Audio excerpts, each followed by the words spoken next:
Hello everyone, I am Shilpa Sharma, lecturer, Human Resource Department, Cimage College, Patna.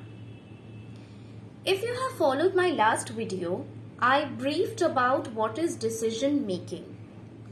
I also briefed what are the characteristics of decision making and what are programmed decision making and non-programmed decision making.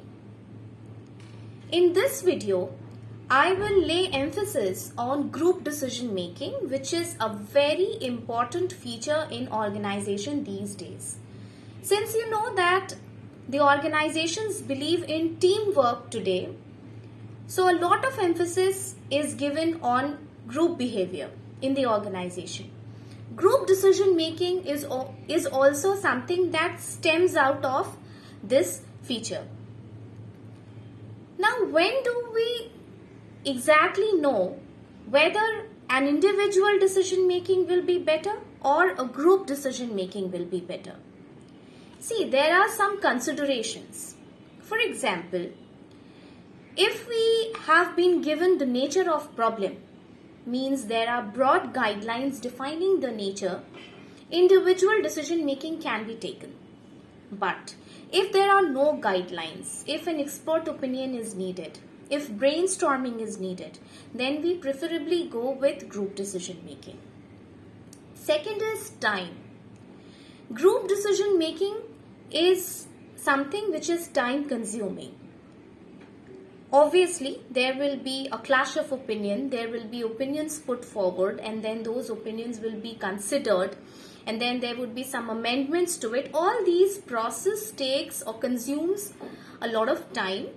Therefore, group decision making is something which cannot be taken when you have a time constraint. But if you have surplus time, abundant time, you can always go with group decision making. The third is climate that exists in your organization. If there is supportive climate, then we can definitely go for group decision making. But if the climate in the organization is extremely competitive, then it is often advisable to go with individual decision making. Now, quality of decisions. As a matter of fact, you know that not everyone can know everything. So when there is a group sitting and discussing a problem, then there are fairer chances that you would learn more, and the quality of that decision making would be better than individual decision making, because the latter has been built only by one person and the former has been a result of thorough contemplation by so many expert minds. Now, there are also circumstances in the organization which demand a legal kind of decision making. So this is very evident when you have legal requirement. Only board of directors or those kinds of people, the important people, the top management is supposed to make the decision. Now, having discussed this condition where can we go for individual decision making and where can we go for group decision making, now let's talk about various advantages and disadvantages of group decision making, because group decision making comes with its own set of disadvantages also. We'll discuss this later in the video. The advantage of group decision making is that obviously more information will be pulled out in group decision making, because there are going to be so many minds discussing problems and all of them probably come from their own areas of expertise. The second is, this is very understandable, because this is something that has to do with human nature. If a group accepts you, which means that you are a member of the group, your resistance towards something or your resistance towards the decision that the group takes will definitely be lowered down, and you will have greater acceptance to what the group decides for group decision making or the final verdict. So this is one of the reasons why group decision making is important or advantageous. Then we have diversity. Obviously, we have ideas coming down from different areas.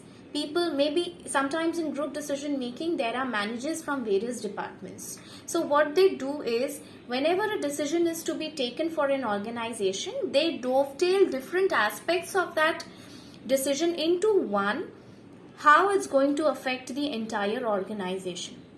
That is why diversity is one of the major advantage when we talk about group decision making.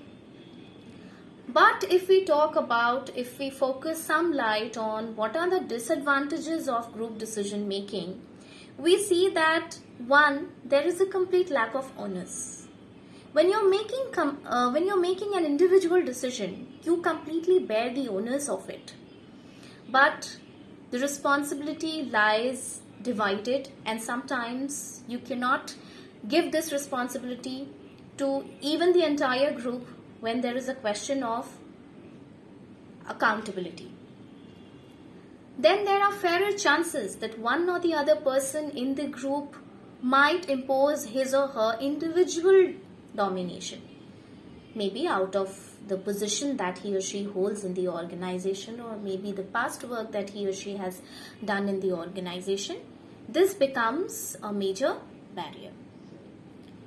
Sometimes also it so happens that we are talking so much about quality in group decision making, but sometimes it might so happen that the group decision making is a compromised decision more than the best decision. Why? Because if you do not agree to anything that the group has to decide, you might come to a point which is a common consensus for all of them. Nobody wants to dig in further about the decision because it is probably not being accepted. So you come to a compromise point, and that is probably not the best decision. Thank you. That was all about group decision making.